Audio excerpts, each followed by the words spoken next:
Hello and welcome to Indian Ask Aussie Answers. This is Krish Ravipati. And I'm Felicity.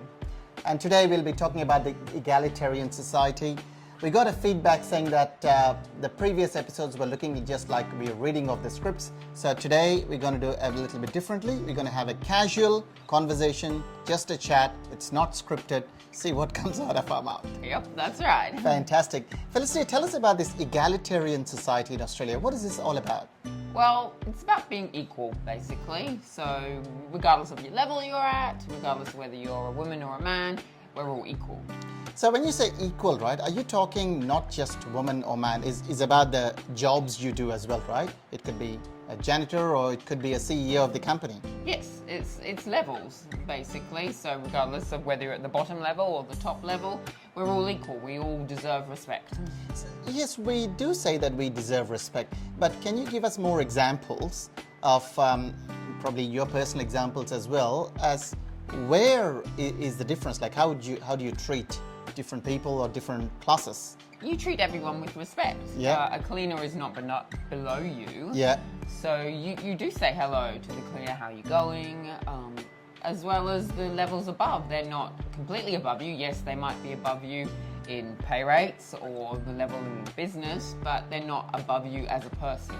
It's very, but for us people who are coming from India, it's a different concept for us because we do have, like, as you know, we have different classes. Yes, it is blurring a little bit now, but for thousands of years we had those classes. So coming from India, we have a section of people kind of, I know they do a low wage job.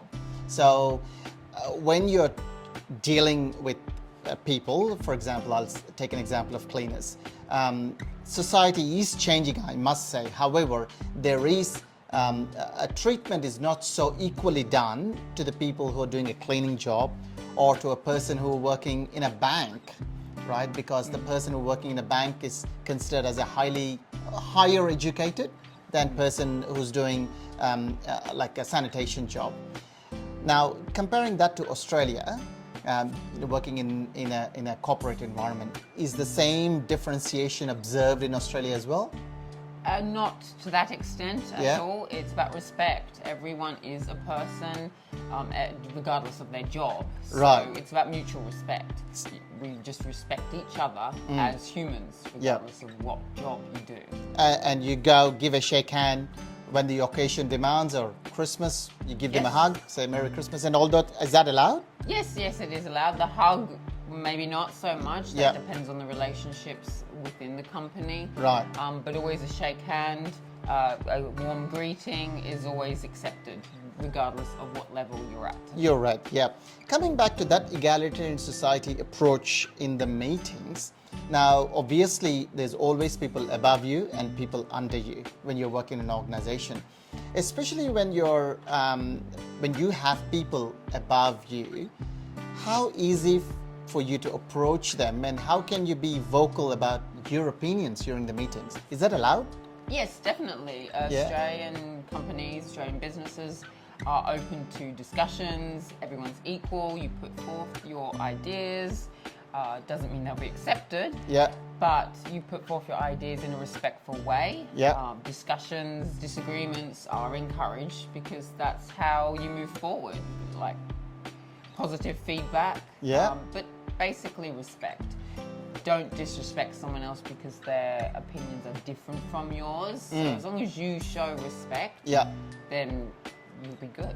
Fantastic. I think the word respect, you're giving a lot of importance on that. Probably you've said that 6 times already.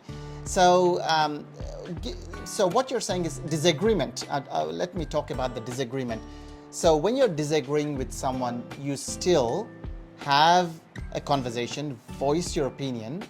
So you're allowed to disagree. That's the main question, because coming from India, disagreeing with bosses, it's not encouraged and it's not looked favorably. People worry too much because during the appraisal time, they go like, oh, I disagreed with my boss, and the boss said, you know what, I'll not give you pay rise, or I'll not give you the promotion. Is that the same feeling of fearfulness or scaredness when you disagree with the boss, or is just taken normally? It's the context of the disagreement. If Yeah. you're in a meeting and it's open to improving production or whatever business you're within, Yeah. that disagreement is allowed. Yeah. In respect, like with respect. Yeah, Like you yeah. don't start name calling, you don't, be derogatory to the other person. But if at the end of the day the bosses are the bosses and what they say does go, but they are still open to improvement, Yeah. open for suggestions, ideas and stuff, doesn't mean they'll take it on board. Yeah. But they will still respect you for giving that idea if you do it with respect. Very good, very good. I mean, what I'm taking from this advice is that even though the boss might take it, might not take it, just don't have that impression that they will not take it and not even voice your Yes, opinion. yeah. Be open, talk. Be right? open, talk, but also respect their decision. If Yeah. they don't want to go down the path that you've suggested, Yeah. you can't then go down that path. Right. You need to respect their decision and follow what they say. They say, correct. Now, let me also ask about this, right? Talking about male and female, we opened this conversation with this. Not so much happening in India anymore, but let's say 30 years back, where female proportions in the boardroom was lesser. Even today, it is still lesser. It's not 50%, 50%. You might have 3 female leaders in the boardroom when you have 7 male leaders. Now, in that scenario, in Australia, do male counterparts encourage female people to talk and voice their opinion? Is Yes, that encouraged? Yes, definitely. Everyone's Yeah. equal. Yeah. Whether you're male or female. Yeah. Everyone's equal, so it's encouraged both ways. Yeah. We don't see each other as different. Right. That's what the egalitarian comes into picture, I guess. Now, that's a very important one, because especially for the female executives or even female professionals who are coming from Indian background, what you're saying is it is okay to voice your opinion and especially voice your disagreement. I guess voicing agreement is easier. When you're saying something, I say, yeah, I agree. That's easier. Voicing disagreement, saying no to you, that's where we hold back. We're scared, we're fearful, we say, I don't know what the bosses think. Well, any advice that you can give male, female, both counterparts to how to approach this voicing your disagreement? I would say be open and honest. I think we've touched base on it in one of our previous shows, Yeah. episodes. Yeah. The fake it till you make it. Oh, yes, So yes. have the confidence, and you might be surprised at their reaction. Fantastic. Right, next one I really want to understand is calling someone with their first name. I just can't get used to it. As you know, coming from India, we call uncle, auntie. Or we just don't call anybody with their first name.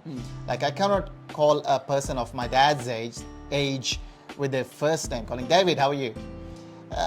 Now, how should I approach it? Look, it does boil down to personal preference. Yeah. If you are to call someone by their first name, it's generally someone that you know. And if you're calling them by their first name, you don't add the Mr. or Mrs. before it. It would just be, Krish, can you do this? Or Krish, can you come here? Right. You wouldn't say, Mr. Krish, can you do that? Right. Mr. belongs to your surname, so be, Mr. Ravipati, you're needed in the office. Right. That's when you would put the Mr., but you never put the Mr. or Mrs. in front of their first name. Very, very important. Never Mr. Krish. No. Mr. Ravipati. But again, Mr. Ravipati is more formal. It is more formal, and again, it is preference. For me, I prefer to call the children's teachers by their proper name, Yeah. Mr. So-and-so, Mrs. So-and-so, not their first name, because I think that's a sign of respect. But a lot of officers are on a first-name basis, regardless of which part of the hierarchy you are at. Very good. I think it's again practice. Stand in the front of the mirror and call someone, David, how are you? Adam, how are you? Or Jessica, how are you? First name. That's good. Thank you very much for that insightful discussion, Felicity. And for all our viewers, let me summarize that in Telugu as well very quickly. Felicity, మళ్ళా చెప్పేది ఏంటంటే respect ఇవ్వండి. Respect కోసం very very long way. ఒకరి ఒపీనియన్ని ఒకరు respect ఇవ్వడం అనేది చాలా ఇంపార్టెంట్. వాళ్ళు మీతో డిజగ్రీ అవుతున్నా సరే, అంటే వాళ్ళు మీతో ఏకీభవించట్లేదని చెప్పేసి వాళ్ళని డెరగేటివ్ కామెంట్స్ చేయకూడదు. గౌరవప్రదంగా మీరు ఏకీభవించకపోవడం అనేది ఓకే, కానీ మరీ వాళ్ళు మీతో ఏకీభవించట్లేదు కదా అని చెప్పి లాస్ట్ టైం నువ్వు అలా చేసావు, లాస్ట్ టైం నువ్వు ఇలా చేసావు అని చెప్పేసి అలా నేమ్ కాలింగ్ చేయకండి. And the most important thing ఏంటంటే మీ యొక్క ఒపీనియన్ని మీరు వ్యక్తీకరించండి, వెల్లడించండి, వ్యక్తపరచండి. Don't hold back. చాలామంది మీటింగ్స్లో నేను చూసిన దాంట్లో ఏంటంటే మన ఇండియన్ బ్యాక్గ్రౌండ్ వచ్చిన వాళ్ళు ఎక్కువ మాట్లాడరు. నేను చాలా ఎంకరేజ్ చేస్తాను, మాట్లాడండి. మాట్లాడితేనే ఎంప్లాయర్స్కి తెలుస్తుంది. Be very open as well. మీకు మనసులో ఏది ఉంటే అది చెప్పండి. బాగుంది, బాలేదు. Hopefully this episode is helpful. See you in the next episode. Indian Aussie Answers. Bye.